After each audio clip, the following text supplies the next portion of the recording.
kesaksian sedikit ya, melenceng sedikit ya, tapi ini ditandai.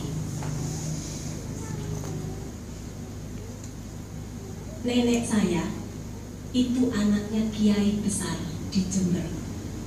Ya, kalau saudara dengar pesantren Tebu Ireng itu, Tebu Ireng ya, itu Mbah Buyut saya. Saudara pasti sudah bisa berpikir, wah Bu Erwin ini dulu juga getol ya, maksudnya, wah Bu Erwin ini dulu juga fanatik ya, maksudnya kan gitu kan, ya. Belajar saya melakukan perintah Taurat 5 kali sehari, jongkok, duduk, berdiri, jongkok, ini 5 kali sehari saya lakukan. Nah, ketika suatu hari saya membaca satu ayat jeleng gitu ya Bapak Ibu Saudara ya. Ini ya, saya tidak katakan ayat berapa, tapi saya buka jeleng gitu. Ternyata ayatnya bicara apa? Aku hanyalah sekedar pembawa berita gitu, katanya begitu. Itu junjungan saya waktu itu bicara sama saya melalui ayat ini. Aku tak lebih hanyalah sebagai pemberita, penyampai berita saja. Hidupku saja aku nggak tahu, apalagi hidupmu. Halo, coba saudara renungkan kata-kata saya. Hidupku aja nggak tahu, lah apa meneh kamu? Artinya, selama hidup saya dari kecil sampai waktu usia itu, saya mengandalkan dia. Betul gak Bapak Ibu Saudara? Saya mengandalkan dia, saya percaya dia, hidup mati saya ikut dia. Tapi dia katakan, lah muridku yang roh gitu. Apalagi kamu. Loh, saya mundur beberapa langkah, tidak satu langkah lagi, tapi saya mundur, dan di situ jiwa saya berontak kepada siapa yang memberi jaminan kepada saya 100%.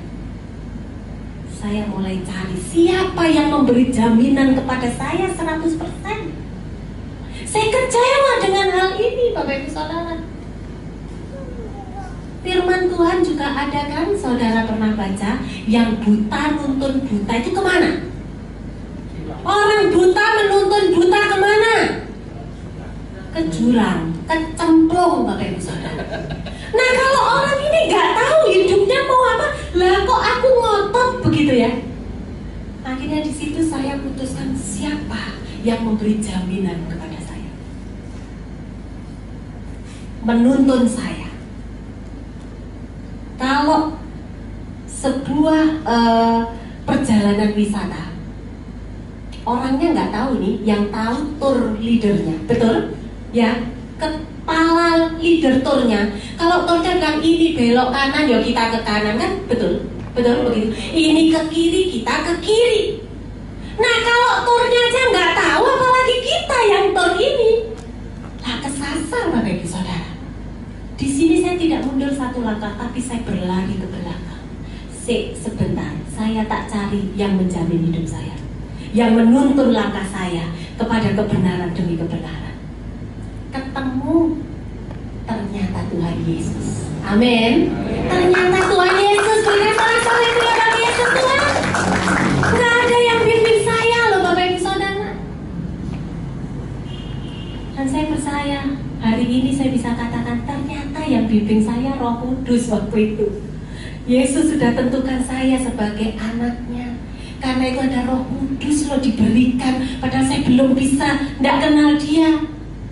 Melalui kesakitan anak saya sudah saksikan di tempat ini, dia lumpuh di rumah sakit-sakit. Tapi saya bisa mendengarkan satu pujian. Kekuatan di hidupku, ku dapat dalam Yesus. Saya nyanyikan, padahal gak ada yang ngajari. Bukan karena saya bisa menyanyi, no, tidak Bapak Ibu Saudara. Tapi saya mau bernyanyi lagu itu. Dan ketika saya nyanyikan lagu itu, ada satu kuasa yang membuat saya bisa bertahan. Oh luar biasa. Tak nyanyikan terus, yo isone mau situ iku Bapak Ibu Saudara, sampai saya bertobat. Ya nyanyinya satu itu di gereja ada nyanyian itu, saya senang sekali. Wah puji Tuhan karena saya bisa, lainnya enggak.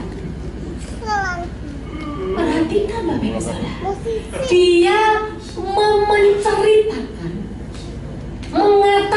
kepada kita, Roh Kudus mengatakan kepada kita sesuai dengan apa yang Tuhan katakan kepada dia. Amin. Erwin belok kanan, saya ke kanan dan pasti betul. Kalau dulu belok kanan kiri, ke atas ke bawah, saya nggak tahu betulnya. Tapi hari ini kalau Tuhan katakan ke kanan, saya ke kanan dan itu pasti betul. Amin. Ke kiri, diam di tempat, saya diam. Luar biasa Roh Kudus, berikan sorak-sorai yang meriah bagi Yesus. Luar biasa Roh Kudus. Jadi dia